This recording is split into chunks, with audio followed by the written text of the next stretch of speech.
Hi, I'm Mark, and today we're going to try and replicate what's happening in the ocean into the home aquarium. And this is all about how, hopefully a tutorial on how to set up a local marine tank. Because we're going to take a slice of the ocean, we're going to put a box around it, and we're going to put it in your home. Now, one of the main things we need to look after all the time is the quality of the water. We don't have to worry about the animals too much at the moment, but we need to make sure that our water quality is clear. And to do that, we run through what they call the nitrifying process in an aquarium, and it's where the fish do their poos and wees, and all the bacteria that live in the tank and the little bits and pieces that creatures that live in there as well, and they're going to convert all those waste of ammonia into good stuff, which is not going to harm the animals and will actually be taken up by some of the animals, the filter feeders and the plants. What we need to do to replicate this is we need to, when we set a tank up, we need to look at the animals we're going to keep in the tank, and if they're compatible with each other. We're going to have to look at the types of rock we're using. The main type of rock is the coral rock that comes from the tropical reefs, because there's a lot more surface area in that, very porous rocks, and the surface area in there is going to allow a lot more bacteria. Now what happens is the bacteria, they'll eat the poos and wees that the fish are doing, which is ammonia. They turn that into what they call nitrites. Another bacteria comes along, eats that, turns it into nitrates, and then that is taken up and is not as toxic to all the animals and the fish in the fish tank. Now we'll talk about the substrate that we're going to put in the tank. Now, substrate in a local marine tank is very important to give a lot of what they call the cleanup crew, and these are the animals that live in the tank that will take care of a lot of the waste that's been put out by the fish. And we're talking the likes of worms, annelids, polychaetes. Down here we've got a sea cucumber, and what these guys do is they travel through the sand, and you can see this is the front part of him here, and he's actually like the giant worms that were on June. He's filtering the sand, and it goes in one end and out the other. And as he's doing that, he's cleaning all the diatoms and all the little bits and pieces. You can see all the muck that's sitting on top of the sand here, and he's filtering that through his system and taking it back out again. And they all live in the substrate. Also too, in the sand, in the top 12 mil of the sand, is where a lot of the bacteria live too. And when we get into the deep sand bed, so you've either got to have a very shallow sand bed of around about 12 mil, or a sand bed that's about 100 mil, or 4 inches. And what happens with the deep sand bed is there's worms and stuff that live in there, but we have a lot going on down deep, which is what they call anaerobic bacteria, and that helps to take a lot of the nitrates out of your tank as well. So we need it to keep the animals living happily, but we also need it to help with that water quality again. If I can keep the water clean enough, then the fish are just going to be as happy as Larry. One of the things with the local marines, we don't want our animals going over 22 degrees centigrade in temperature in the tank, because a lot of our water here does not go over that, and the animals start to break out with fungal diseases, white spots and stuff like that, because they're not used to it. And to achieve that, we use a chiller.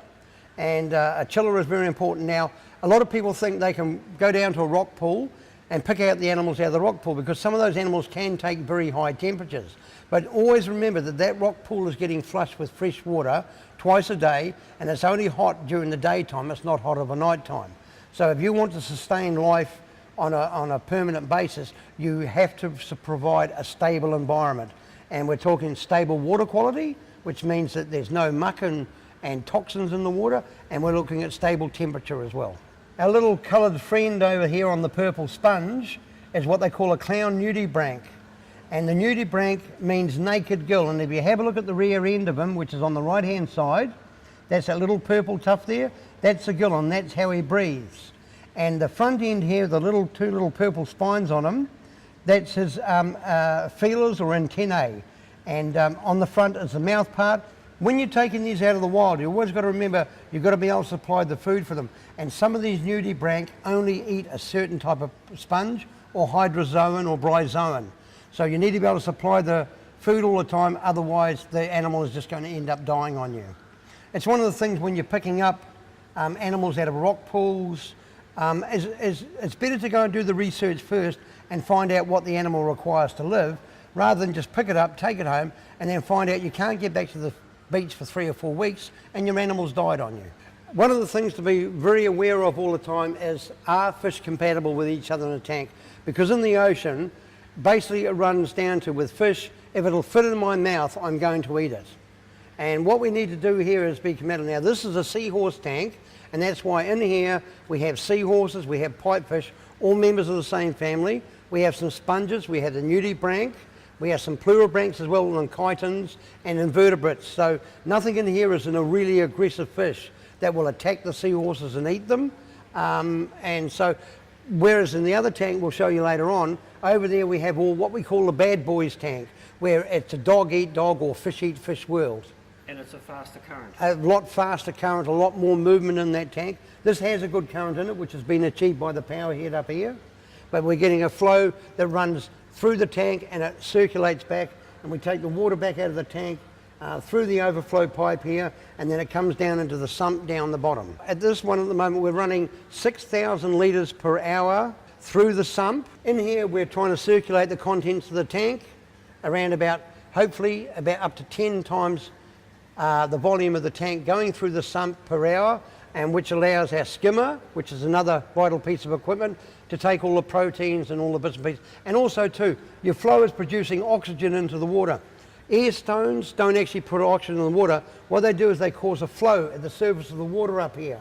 And this is where the gas exchange takes place. And as the water turns over, all the nitrogen and all the bad gases, carbon dioxide, are getting pushed out of the water, and at the same time it's being replaced with oxygen molecules which are running through the water in the tank.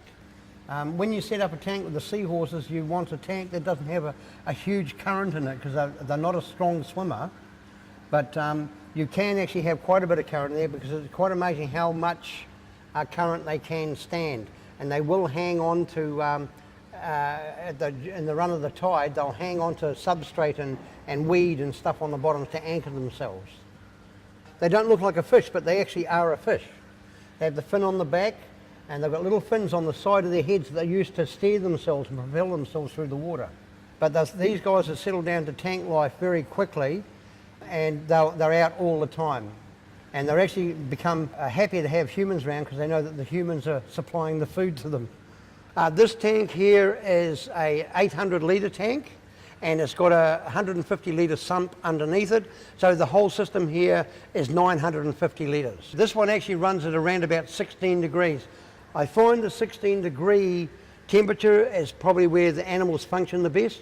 You can lower it right down to 8, even 6 degrees, but your animals will all slow down, won't feed as well, whereas this way here, they're at their optimum level of operation. Animals need to have a certain set of lighting, so they operate what they call the phototrophic period, and so what they do is they need to sleep and they need to work and operate during the daytime.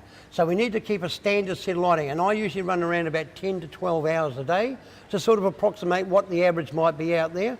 A lot of people are using the new LEDs, which is what this one here is, and that brings out your colour. You can see the shimmer it gives in the water. Metal halides are another type of lighting you can use on the fish tank, but metal halides produce a lot of heat, and all we're looking for is a light factor. We're not looking for heat, because we're trying to keep the tank as cool as possible.